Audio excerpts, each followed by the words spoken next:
আপনার এত বড় সাহস, আপনি আমাকে চুমা দিয়ে দিছেন? আবার একই কথা, চুমা দিতে সাহস লাগে না রে। চুমা দিতে একটা ঠোঁট লাগে, একটা গাল লাগে, তারপর একটা চুমা হয়, ঠিক আছে? চুমা দিতে সাহস লাগে। আঙ্কেল আসসালামু আলাইকুম। দোস্ত আমারে আরেকটা চুমা দিয়ে দিছে। তুমি বিয়েতে আসছো ভালো কথা, বয়ফ্রেন্ড কেন নিয়ে আসছো?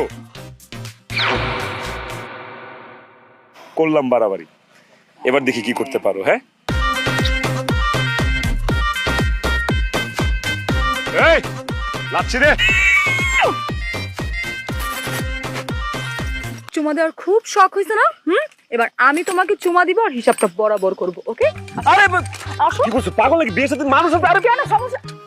সরি, এই সরি সরি, তো আমি ইচ্ছে করে ভাঙি নাই।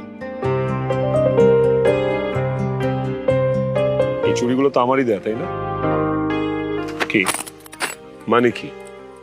আমার দেয়া ছিল বললাম, সেই জন্য চুড়ি খুলে দিয়ে দিবা আমাকে? কারণ তোমার দেয়া কোনো কিছুই আমি আমার কাছে আর রাখতে চাই না। আর আমিও তোমাকে ঝগড়া করার জন্য কিন্তু সরি বলি নাই।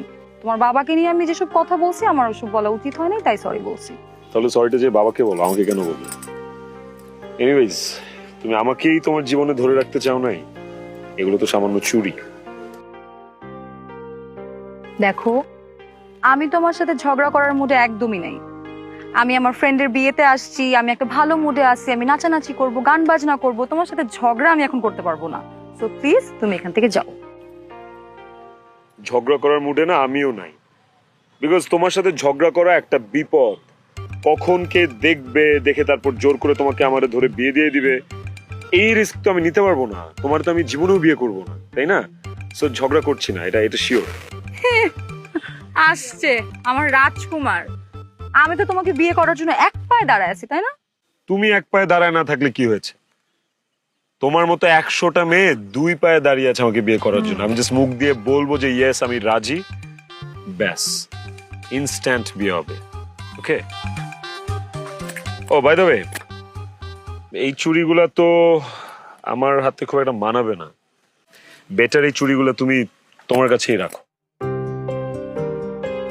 যত্ন করে রাখো।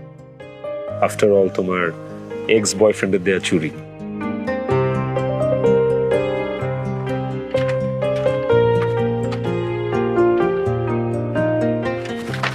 ও আরেকটা ব্যাপার, এই জায়গাটা কিন্তু সুবিধার না, ভালো না, একটু ডেঞ্জারাস।